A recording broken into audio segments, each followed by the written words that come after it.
Hi, everybody. Hey, it's John Bice with eXp Real Estate and the Florida for Boomers Network. Getting questions every single day from everybody that I talk to about the real estate market, what's going on, what changes to expect, and wanted to try to cover some of those with you to give you an idea of what's going on in the market. So the first thing that I want to talk to you about is what we now have. Let's see if I can get that in focus, maybe. Okay. It's an exclusive buyer broker agreement. Now, in any profession, people are going to try to slide by and not get things done the right way. But what we are now supposed to be doing, and it will be regulated before we can take you out and show you property, we have to do an exclusive buyer broker agreement.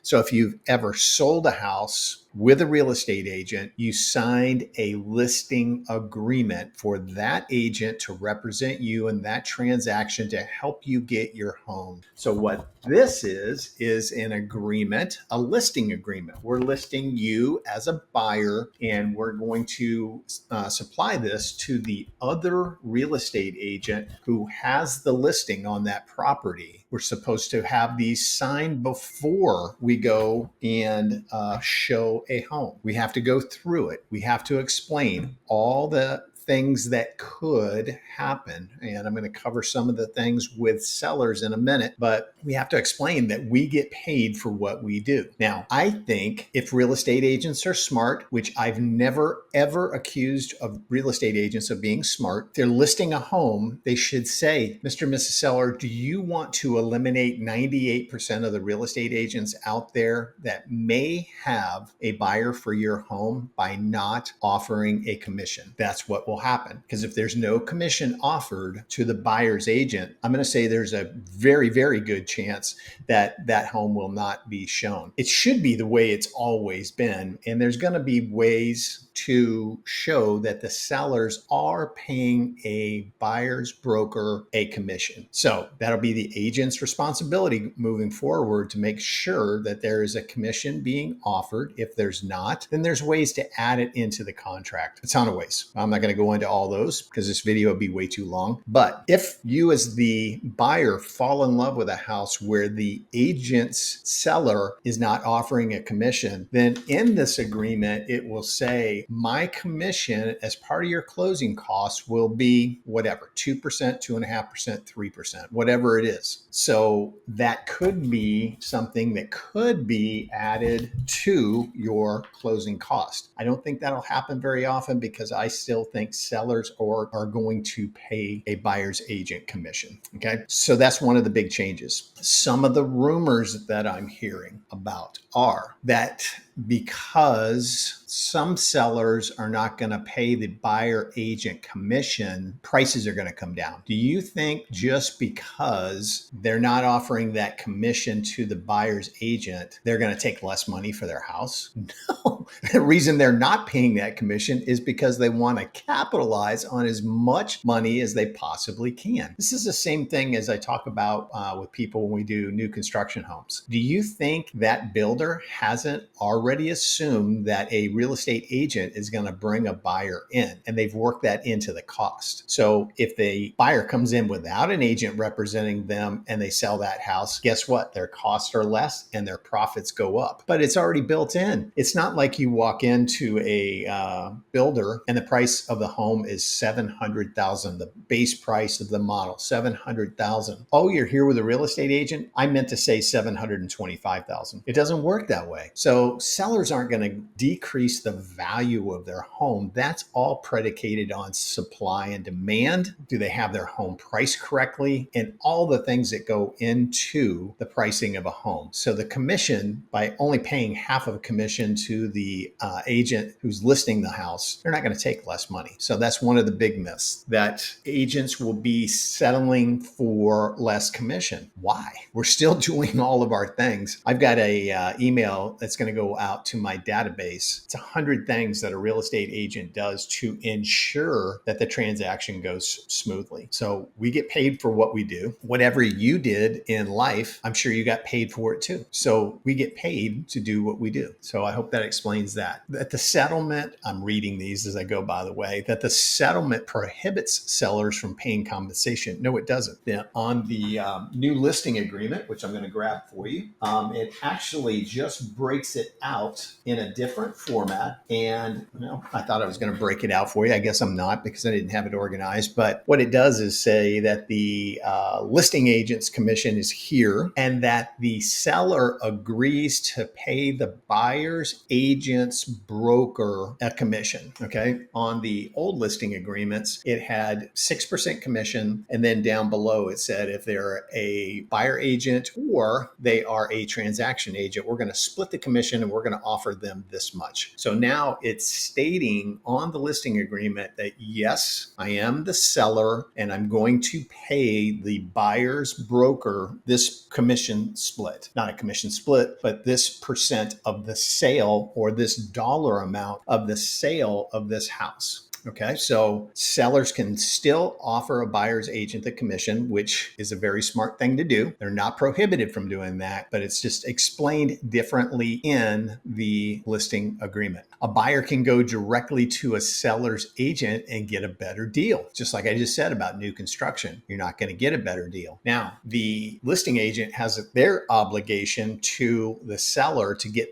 them the highest price for their home. Now, they have to act fairly. They have to, if they're going to be a transaction agent, they have to not disclose things to the either party that would damage the other party. Like if the buyer comes in and says, okay, it's listed for $850, we only want to offer $775. We've got a ton of money. We're paying cash. We can pay full price, but we want to see what we can get it for. The buyer agent, transaction agent can't tell the seller that. Or reverse that, the sellers say, hey, John, we're listed at $850. We're over all of this showing and everything. We just want to get an offer. We would probably take $800 for this house. They can't tell a buyer that, okay? Because that would be damaging one party, assisting the other party unfairly. So they cannot do that. So do you want to go into the transaction not represented? And especially if you have a good agent who can negotiate the commission and it's going to be paid by the seller, why would you do that? Okay. It's not going to lower the price. It's not going to lower what they're taking for their home. It increases their dollar amount that they put in their pocket, just like the builder. So hopefully that explains that. So some things that a buyer agent should be doing for you: a consultation. They should be aligning you with a mortgage person to get you a minimum of a pre-approval letter or an approval letter if you're getting a mortgage. They should explain to you, if you're paying cash, that you're going to have to provide proof of funds. So they want to take you through that process. They want to find out everything that's important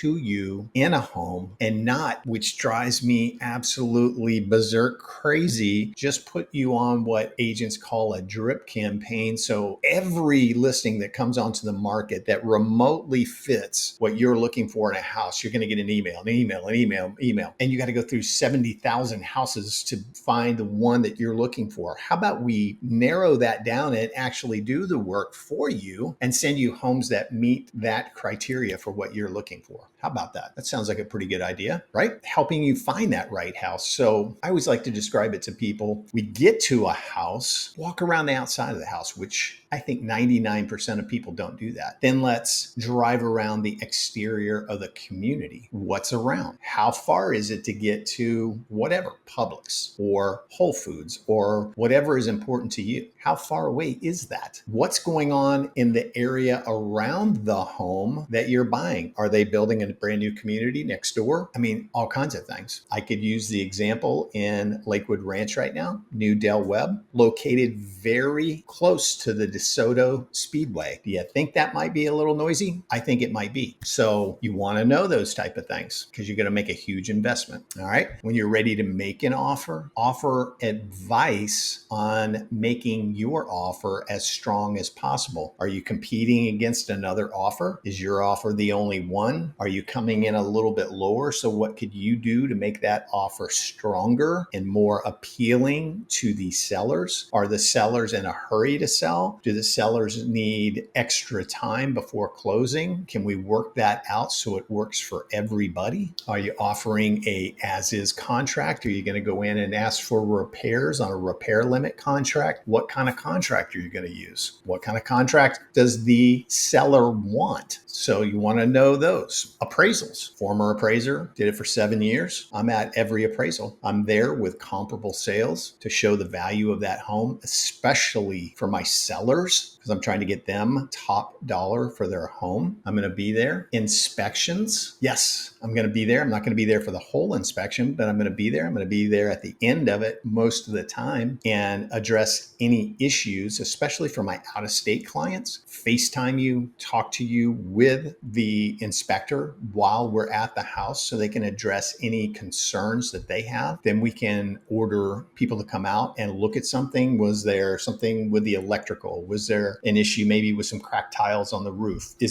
I've got one going right now where it's being more and more popular right now because of all the building going on, rodent activity. Okay. So how do we address those? How do we get those repairs done? Who's paying for them? Wonder if we negotiated a certain amount, $1,000 worth of repairs, and the repairs are going to be $2,000. How does that work out? So we get all that done, and then we're starting to work our way to the closing table. We're staying in touch with the lender. We've got all the documents that we need. We're talking to the title company. We're bringing everything together to get it to the closing table to make sure everything is correct and we get to sign everything. We're making sure our buyers aren't going to go out and buy a whole new set of furniture for the whole entire house and it absolutely whacks out their credit and all of a sudden they don't qualify. My favorite new one is, how about if there's solar panels on the roof? Do you want to take over that lease on that solar panel system that never ever ends?